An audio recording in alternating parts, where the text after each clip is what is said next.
Sidang dilanjutkan. Ini bukan sekadar perampokan. Saya tidak tahu apa-apa. Keputusan ada di tangan Anda.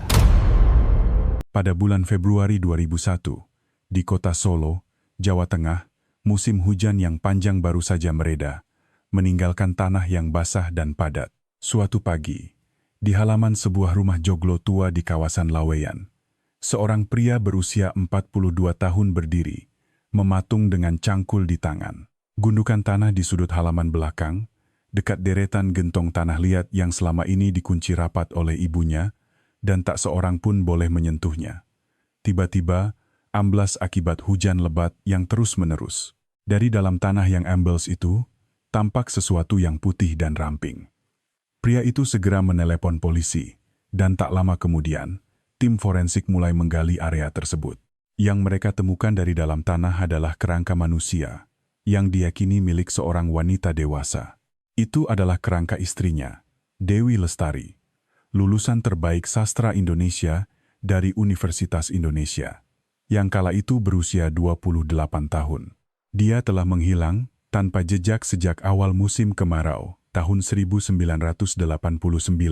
Jika kita melihat catatan penyelidikan saat itu, polisi hanya menganggap kasus ini sebagai kasus seorang istri yang minggat dari rumah dan tidak melanjutkan investigasi lebih jauh.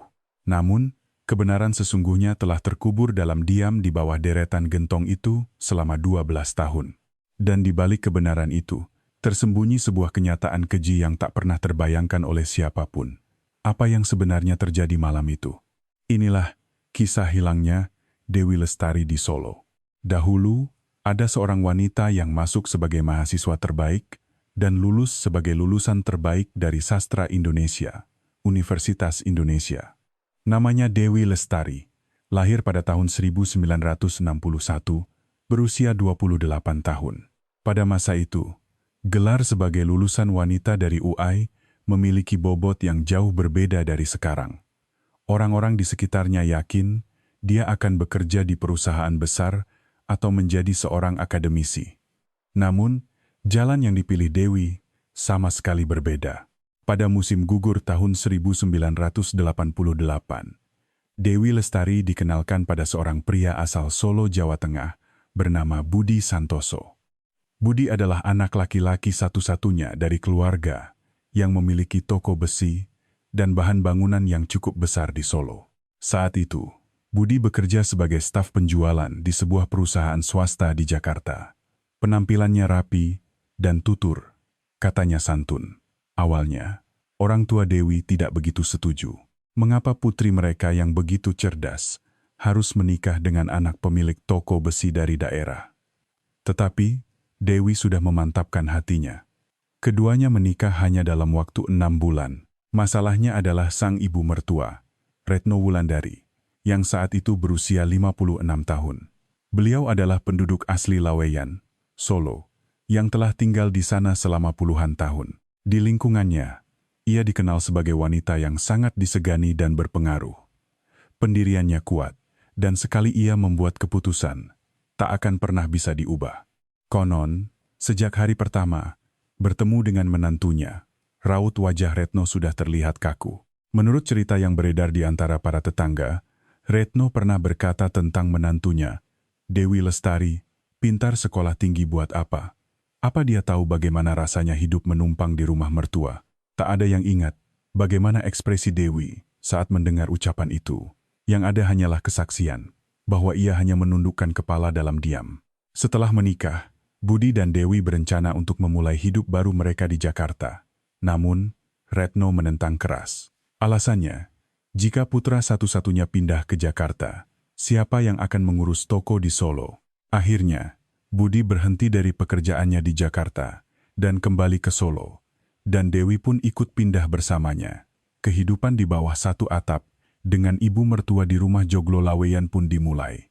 Ibu kandung Dewi, Siti Aminah, dalam kesaksiannya di kemudian hari di hadapan polisi, mengatakan bahwa sejak bulan pertama Dewi pindah, suaranya di telepon selalu berbeda. Terdengar berat, hati-hati, dan seolah ingin mengatakan sesuatu tetapi selalu terhenti. Ibu, aku baik-baik saja di sini. Jangan khawatir. Justru kalimat itulah yang membuat hatinya semakin cemas. Pada musim semi tahun 1989, Dewi Lestari mengetahui bahwa dirinya hamil. Para tetangga mengucapkan selamat atas kabar baik di rumah joglo itu, dan Retno pun dari luar tampak ikut bahagia. Namun, tepat pada saat itu, komunikasi Dewi dengan keluarganya di Jakarta tiba-tiba terputus. Awalnya, keluarganya mengira itu karena Dewi kelelahan akibat kehamilannya. Lalu, pada bulan Juni 1989, Dewi Lestari menghilang. Mungkinkah seorang wanita yang sedang hamil menghilang begitu saja tanpa meninggalkan jejak? Pada tanggal 14 Juni 1989, Siti Aminah menerima sebuah panggilan telepon. Suara di seberang bukanlah suara Dewi, melainkan ibu mertuanya, Retno. Pesannya singkat. Dewi sudah berkemas dan pergi, tidak tahu kemana. Mungkin beberapa hari lagi juga ada kabar.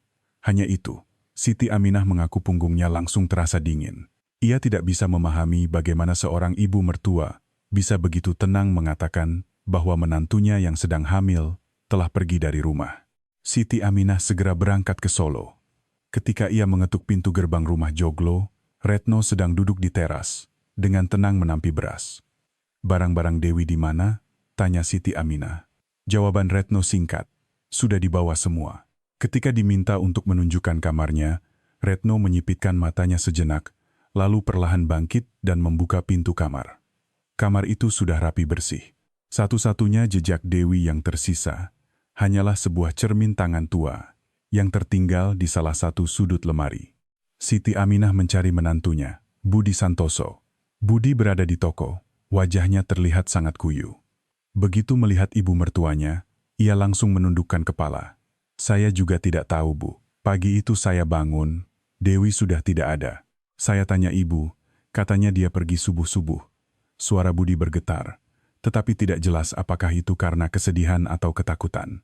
Siti Aminah langsung pergi ke kantor polisi Solo. Namun, reaksi polisi di luar dugaan. Petugas yang bertugas saat itu mengatakan bahwa mereka bisa menerima laporan orang hilang, tetapi jika orang dewasa pergi atas kemauannya sendiri, sulit untuk melakukan penyelidikan. Meskipun ia menekankan bahwa putrinya sedang hamil, jawaban yang didapat lebih mengecewakan. Ibu-ibu yang sedang hamil juga terkadang pergi dari rumah. Coba kita tunggu beberapa hari lagi. Begitulah polisi. Pada tahun 1989, masalah dalam rumah tangga dianggap sebagai urusan yang wajar diselesaikan di dalam keluarga itu sendiri. Beberapa hari berlalu, 10 hari berlalu, tidak ada kabar.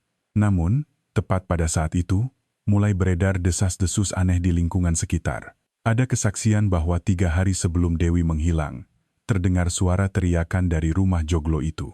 Dan yang mendengarnya bukan hanya satu orang. Apa yang sebenarnya terjadi di rumah itu? Orang pertama yang menceritakan hal ini adalah tetangga sebelahnya, Ibu Sumirah, yang saat itu berusia 62 tahun. Ibu Sumirah mengatakan bahwa malam itu ia mendengar suara pertengkaran hebat dari arah halaman belakang. Terdengar 2 suara wanita, salah satunya menangis tersedu-sedu. Setelah mendengar kesaksian ini, Siti Aminah kembali mendatangi kantor polisi. Namun, polisi masih bersikap pasif. Mereka berdalih bahwa hanya karena tetangga mendengar suara pertengkaran, itu tidak cukup untuk memulai penyelidikan. Mereka bahkan menambahkan, pertengkaran suami istri atau menantu mertua adalah hal yang biasa terjadi di setiap rumah. Mendengar itu, Siti Aminah keluar dari kantor polisi dengan perasaan marah. Beberapa hari kemudian, muncul saksi kedua. Bapak Hartono, pemilik warung kecil di ujung gang rumah joglo, saat itu berusia 48 tahun. Bapak Hartono mengaku melihat langsung Dewi Lestari sehari sebelum ia menghilang, yaitu pada sore hari tanggal 12 Juni. Ia melihat ada lebam di wajah Dewi, yang sedang berjalan melewati depan warungnya. Bagian bawah tulang pipi kirinya tampak kemerahan dan bengkak. Ketika mata mereka bertemu, Dewi segera memalingkan muka dan mempercepat langkahnya. Setelah kesaksian ini muncul, Siti Aminah kembali mendesak Budi Santoso. "Apa kamu tahu ada lebam di wajah Dewi?" Budi terdiam lama sebelum akhirnya membuka suara. Sepertinya dia bertengkar hebat dengan ibu. Tapi Dewi bilang dia tidak apa-apa. Kalimatnya terputus di sana. Karena Dewi bilang tidak apa-apa, Ia membiarkannya begitu saja. Siti Aminah mengaku saat itu ia merasa sangat marah pada menantunya. Namun di sisi lain, ia juga merasakan sesuatu yang aneh. Sorot mata Budi bukanlah sorot mata orang yang sekadar merasa bersalah. Ia tampak seperti orang yang mengetahui sesuatu, tetapi tidak bisa mengatakannya. Pada waktu itu, sebuah telepon anonim masuk ke kantor polisi Solo. Isinya hanya satu kalimat.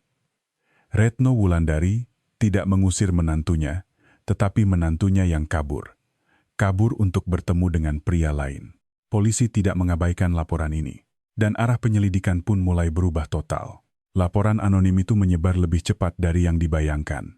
Solo adalah kota kecil. Kabar tentang siapa makan dengan siapa, dan di mana bisa dengan cepat menyebar. Cerita bahwa Dewi Lestari kabur karena berselingkuh dengan cepat menyebar luas di seluruh Laweyan dalam beberapa hari. Di pusat gosip itu, satu nama ikut terseret, Agus Setiawan. Saat itu berusia 33 tahun, seorang pegawai koperasi unit desa, KUD, di Solo. Kabarnya, Dewi beberapa kali bertemu pandang dengannya di loket KUD yang sesekali ia kunjungi setelah pindah ke Solo. Itulah inti dari gosip tersebut. Namun, gosip cenderung berkembang. Konon keduanya sering saling pandang. Konon Dewi yang pertama kali menyapanya. Bahkan muncul kesaksian palsu yang mengatakan melihat mereka berdua di sebuah warung makan terpencil. Polisi memanggil Agus Setiawan untuk diinterogasi. Dengan wajah bingung, Agus memberikan kesaksian. Ia hanya melihat Dewi 2 atau 3 kali di loket dan tidak pernah bertemu secara pribadi. Dan yang paling menentukan, Agus memiliki alibi yang sempurna. Pada tanggal 14 Juni, hari ketika Dewi menghilang, Agus sedang menghadiri pelatihan pegawai KUD di Yogyakarta. Daftar hadir dan catatan penginapan semuanya tersimpan rapi. Setelah alibinya terkonfirmasi, polisi langsung melepaskan Agus. Namun, terjadi hal yang aneh. Sehari setelah alibi Agus terbukti, laporan lain masuk ke kantor polisi. Kali ini bukan lewat telepon, melainkan seseorang yang datang langsung. Pelapornya adalah Ibu Pausia, saat itu berusia 51 tahun. Yang tinggal beberapa gang dari rumah Joglo. Begitu duduk, ia merendahkan suaranya dan berkata bahwa 4 hari sebelum Dewi menghilang, ia melihat Dewi menangis di depan rumahnya. Bukan sekadar isak tangis, tetapi ia terduduk di jalan sambil seluruh tubuhnya bergetar. Ketika Ibu Pausa mendekat dan bertanya mengapa, Dewi mengangkat wajahnya dan hanya mengucapkan satu kalimat. "Saya rasa, saya harus pergi dari sini." Apakah kalimat harus pergi itu berarti ia ingin pergi atas kemauannya sendiri? Ataukah itu berarti ia harus melarikan diri dari seseorang? Meskipun mendengar kesaksian ini, polisi semakin yakin pada kesimpulan bahwa ini adalah kasus minggat. Tetapi Siti Aminah berpikir lain. Ia meyakini seumur hidupnya bahwa kalimat itu adalah sinyal terakhir dari putrinya. Ketika polisi hampir menutup kasus ini sebagai kasus minggat, Siti Aminah mulai bergerak sendiri. Dengan tekad untuk menemukan jejak putrinya, ia menjelajahi setiap sudut kota Solo. Ia mendatangi pasar yang sering dikunjungi Dewi, toko buku, hingga sekitar kantor KUD, sambil membawa foto dan bertanya, apakah ada yang melihatnya. Sebagian besar menggelengkan kepala. Namun, seorang ibu penjual jajanan pasar di pintu masuk pasar melebarkan matanya dan berkata, "Oh, Mbak yang itu, saya tahu." Penjual itu, Ibu Inem, saat itu berusia 45 tahun, mengatakan bahwa sejak seminggu sebelum Dewi menghilang, ia hampir setiap hari melihatnya lewat di depan warungnya. Selalu sendirian, dan selalu memegang sebuah buku catatan kecil. Suatu hari, karena melihatnya duduk di bangku depan warung, sambil menulis sesuatu dengan tekun di buku itu, ia memberinya segelas es teh. Dewi hanya mengangguk berterima kasih, lalu segera menyembunyikan buku itu ke dalam tasnya. Apapun isi buku itu, sepertinya ia tidak ingin orang lain melihatnya. Buku catatan. Siti Aminah terpaku pada kata itu. Sejak kecil, Dewi memiliki kebiasaan menulis buku harian. Sebagai lulusan terbaik sastra, mengurai perasaan melalui tulisan adalah hal yang wajar baginya. Buku itu harus ditemukan. Siti Aminah kembali ke rumah Joglo. Ia bertanya kepada Retno, apakah ada barang-barang Dewi, seperti buku catatan yang tertinggal. Retno berkedip sejenak. Lalu dengan tenang menjawab, tidak pernah lihat. Mungkin sudah dia bawa semua waktu berkemas. Siti Aminah tidak menyerah. Ia memohon agar diizinkan memeriksa kembali kamar yang dulu ditempati Dewi. Dengan enggan, Retno membukakan pintu. Selama Siti Aminah memeriksa setiap sudut kamar, Retno berdiri di ambang pintu sambil melipat tangan, mengawasi. Siti Aminah memeriksa bagian atas lemari hingga celah bingkai jendela, tetapi buku catatan itu tidak ditemukan. Namun, saat hendak keluar dari kamar, Siti Aminah menemukan sesuatu yang aneh. Kertas dinding di dekat gagang pintu bagian dalam tampak terkoyak di beberapa tempat, seolah dicakar oleh kuku. Dan di lantai tepat di bawahnya, ada tulisan yang sangat kecil. Ia membungkuk untuk melihatnya. Ada 3 kata yang sepertinya ditulis dengan menekan pulpen, "Tolong aku." Siti Aminah mengaku kakinya langsung lemas. Ketika ia menoleh ke arah Retno, mertua Dewi itu hanya berdiri tanpa ekspresi. Seolah ia sudah tahu dari awal apa yang ada di sana. "Tolong aku." Setelah melihat 3 kata itu, Siti Aminah segera memanggil polisi. Kali ini, polisi tidak bisa mengabaikannya. 2 orang detektif datang ke rumah Joglo dan memeriksa tulisan di dinding itu. Namun, reaksi mereka berbeda dari yang diharapkan Siti Aminah. Mereka mengatakan, tidak bisa dipastikan kapan tulisan itu dibuat dan bisa saja itu hanya tulisan iseng. Tidak ada bukti bahwa itu ditulis oleh Dewi sendiri. Siti Aminah merasa tercekat. Lalu siapa lagi yang menulisnya? Siapa lagi selain Dewi yang ada di kamar ini? Tanyanya. Tetapi para polisi hanya saling pandang. Akhirnya, hari itu polisi kembali pulang tanpa tindakan apapun. Begitulah kenyataan tahun 1989. Masalah antara menantu dan mertua adalah urusan keluarga, dan polisi merasa canggung untuk ikut campur. Namun, 3 hari kemudian, muncul seseorang yang tak terduga dalam kasus ini. Sepupu Budi Santoso, bernama Joko, yang saat itu berusia 35 tahun. Joko, yang tinggal di Semarang, tiba-tiba datang ke Solo untuk menemui Siti Aminah. Begitu duduk, Joko merendahkan suaranya. Ia datang karena ada sesuatu yang sangat penting untuk disampaikan. Menurut Joko, sekitar 10 hari sebelum Dewi menghilang, ia menerima telepon dari Budi. Di seberang telepon, Budi terdengar ragu-ragu untuk waktu yang lama sebelum berkata, "Mas, sepertinya ibu agak aneh. Beliau melakukan sesuatu pada Dewi, dan aku tidak tahu harus bagaimana." Ketika Joko bertanya lebih lanjut apa yang aneh, Budi hanya menggantungkan kalimatnya. "Nanti aku ceritakan lagi, Mas." Itulah percakapan terakhir mereka. Mendengar cerita Joko, Siti Aminah langsung menemui Budi. "Budi, waktu itu apa yang mau kamu katakan pada Mas Joko?" Wajah Budi menjadi pucat pasi. Setelah terdiam lama, ia akhirnya membuka mulut. "Saya beberapa kali melihat ibu masuk ke kamar Dewi. Malam-malam, saat Dewi sudah tidur. Saya tidak tahu apa yang beliau lakukan. Tidak ada seorang pun di sana yang berani menyimpulkan apa arti dari perkataan itu." Retno Wulandari setiap malam masuk ke kamar menantunya. Apa maksudnya? Dan mengapa Budi? Meskipun tahu, tidak mengatakan apa-apa selama 12 tahun, pengakuan Budi menimbulkan gelombang kejut yang sunyi. Siti Aminah mengaku tidak bisa tidur malam itu.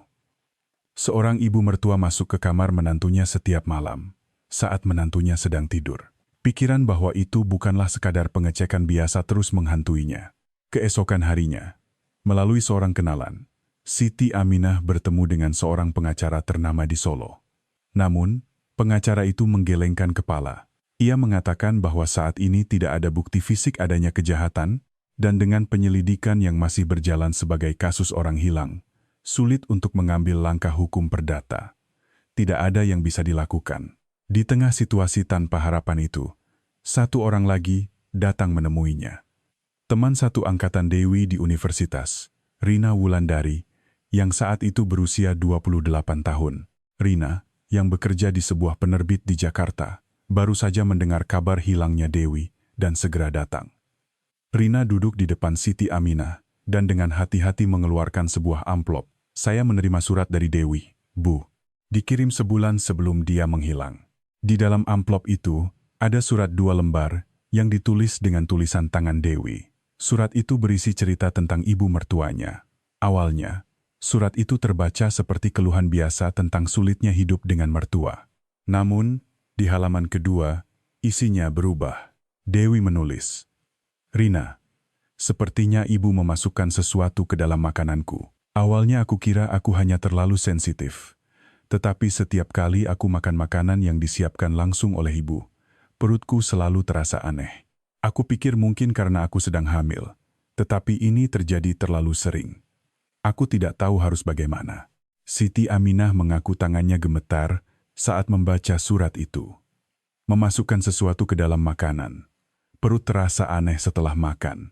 Jika seorang ibu mertua melakukan hal seperti itu pada menantunya yang sedang hamil, itu bukan lagi sekadar perlakuan buruk. Ketika Siti Aminah bertanya mengapa Rina tidak segera melapor setelah menerima surat itu, Rina menangis. Saya sudah mencoba menelepon Dewi, tapi dia bilang tidak apa-apa, mungkin dia hanya terlalu sensitif. Saya percaya padanya. Seharusnya saya tidak percaya. Surat ini segera diserahkan ke polisi. Detektif yang bertanggung jawab terdiam lama setelah membacanya. Dan untuk pertama kalinya, ia memanggil Retno Wulandari ke kantor polisi. Saat memasuki ruang interogasi, Retno sama sekali tidak goyah. Justru ia terlihat percaya diri. Ketika ditanya tentang isi surat itu, Retno mendengus. Orang hamil kan sering mual dan sensitif. Menantu saya itu hanya menyalahkan saya. Lalu ia menambahkan satu kalimat lagi. Anak itu memang dari dulu agak aneh. Satu kalimat terakhir dari Retno. Anak itu memang dari dulu agak aneh. Justru memancing kecurigaan para penyelidik. Cara ia dengan begitu alami menyebut menantunya, yang baik-baik saja sebagai aneh terasa tidak wajar. Detektif yang bertugas, Arif Hidayat, saat itu berusia 43 tahun dan sudah berpengalaman selama 15 tahun, berkata kepada rekannya saat keluar dari ruang interogasi, wanita itu menakutkan. Kali ini, polisi mulai menyelidiki lingkungan sekitar Retno. Mereka melakukan penyelidikan mendalam terhadap para tetangga untuk mencari tahu tentang kepribadiannya.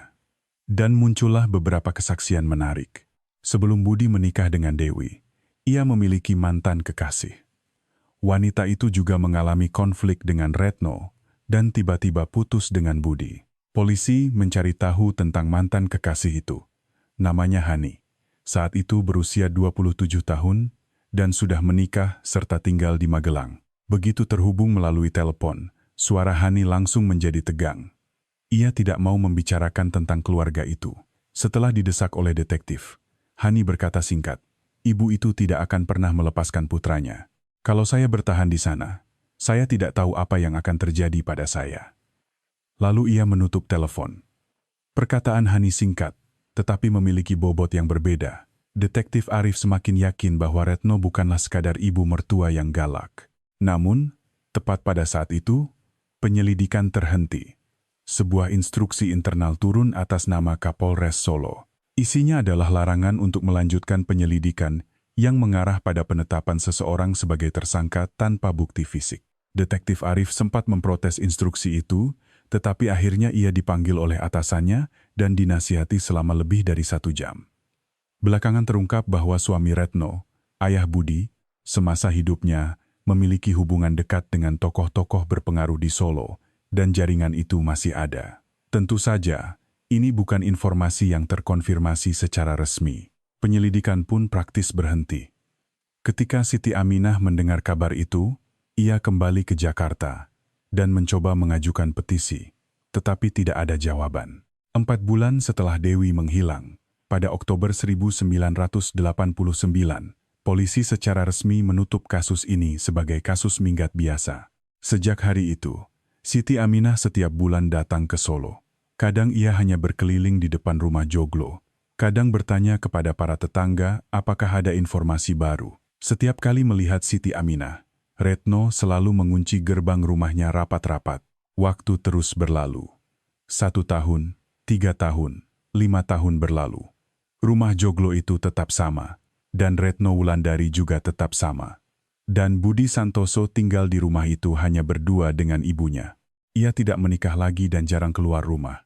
Para tetangga ada yang mengasihaninya. Ada pula yang menganggapnya aneh. Namun, di bawah deretan gentong di halaman rumah Joglo itu, sesuatu menunggu dalam diam. Waktu 12 tahun memang bisa mengubah manusia, tetapi tidak dengan kebenaran. Pada bulan Februari 2001, Solo mengalami musim hujan yang sangat panjang dan ekstrem. Hujan lebat yang terus-menerus menyebabkan banyak dinding rumah tua di Laweyan retak dan ambles, tak terkecuali halaman rumah joglo itu.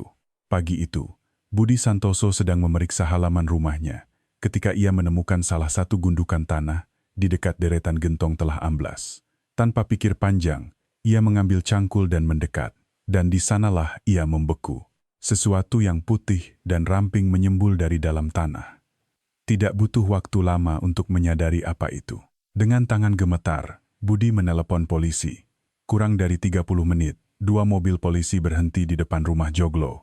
Tim forensik masuk dan mulai menggali area sekitar deretan gentong. Dan dalam waktu sekitar 1 jam, kerangka utuh seorang wanita dewasa muncul ke permukaan. Di sebelah kerangka, terdapat sisa-sisa kain yang sudah lapuk. Belakangan teridentifikasi bahwa itu adalah gaun terusan berwarna biru langit yang sering dipakai Dewi pada tahun 1989. Gaun yang dibelikan langsung oleh ibunya, Siti Aminah. Hasil otopsi keluar 3 hari kemudian. Perkiraan waktu kematian adalah antara Juni hingga Agustus 1989. Penyebab kematian adalah cedera kepala akibat benda tumpul. Dan dari kerangka itu, ditemukan satu hal lagi, sisa-sisa janin. Dewi Lestari sedang hamil 4 bulan saat ia meninggal. Polisi segera menangkap Retno Wulandari. Bahkan saat ditangkap pun, ekspresi Retno tidak berubah sedikit pun. Saat masuk ke dalam mobil polisi, ia hanya mengucapkan satu kalimat. Hanya karena itu ada di halaman rumah saya. Apa buktinya kalau saya yang menguburnya? Pemeriksaan polisi dimulai. Dari awal hingga akhir, Retno menyangkal segalanya. Hanya karena kerangka itu ditemukan di sana. Apa berarti saya yang membunuhnya? Bisa saja kan ada orang lain yang diam-diam menguburnya di sana, katanya. Ucapannya lancar, suaranya tidak bergetar.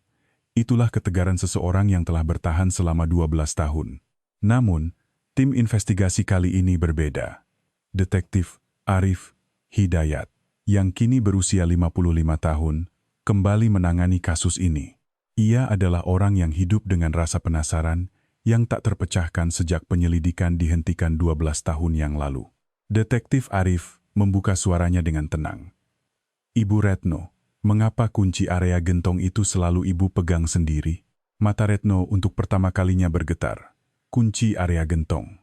Satu kunci itu berhasil meretakkan dinding pertahanan yang telah dibangun Retno selama 12 tahun. Detektif Arif melanjutkan perkataannya dengan perlahan. Di rumah itu ada 3 orang. Mengapa hanya ibu yang bisa membuka area itu? Disitulah untuk pertama kalinya ucapan Retno melambat. Tim investigasi sudah siap. Hasil analisis mendalam terhadap tanah di sekitar deretan gentong menunjukkan bahwa komposisi tanah di atas tempat kerangka dikubur sedikit berbeda dengan tanah di sekitarnya. Itu adalah jejak tanah yang pernah digali lalu ditutup kembali. Dan ada satu hal yang menentukan. Sebuah benda berkarat yang ditemukan tepat di sebelah kerangka. Awalnya dikira bagian dari alat pertanian. Tetapi hasil identifikasi menunjukkan bahwa itu adalah pengait besi untuk penutup gentong. Sesuatu yang tak pernah disentuh oleh siapapun selain Retno Wulandari. Kemudian, Budi Santoso memberikan kesaksian tambahan. Ia akhirnya mengeluarkan cerita yang telah ia pendam di dalam hatinya selama 12 tahun. Pada subuh hari ketika Dewi menghilang, Budi samar-samar mendengar suara sesuatu diseret di halaman. Setengah sadar, ia mengintip dari jendela dan melihat ibunya, Retno, sedang melakukan sesuatu di dekat deretan gentong. Ia hendak bertanya apa yang sedang dilakukan ibunya, tetapi ia terintimidasi oleh aura ibunya dan memilih untuk kembali berbaring. Ia tidak pernah menyangka bahwa tindakannya itu akan menjadi beban yang ia pikul seumur hidupnya. Budi menangis terseduh-seduh saat memberikan kesaksian itu. Ketika diberitahu tentang kesaksian putranya, Retno menatap langit-langit untuk waktu yang lama. Lalu ia membuka mulut. Anak itu hampir merenggut putraku. Itulah awal dari pengakuannya. Menurut pengakuan Retno, sejak ia tahu Dewi hamil, ia mulai merasa cemas. Ia takut jika anak itu lahir, putranya akan sepenuhnya menjadi milik menantunya. Setiap malam, ia masuk ke kamar Dewi dan mencampurkan ramuan jamu ke dalam makanannya. Tak cukup sampai di situ. Pada subuh tanggal 14 Juni, setelah bertengkar hebat dengan Dewi, Ia memukulnya dengan benda yang ada di genggamannya. Ketika ditanya dengan apa ia memukul, Retno tidak menjawab. Hal itu tidak pernah ia ungkapkan sampai akhir.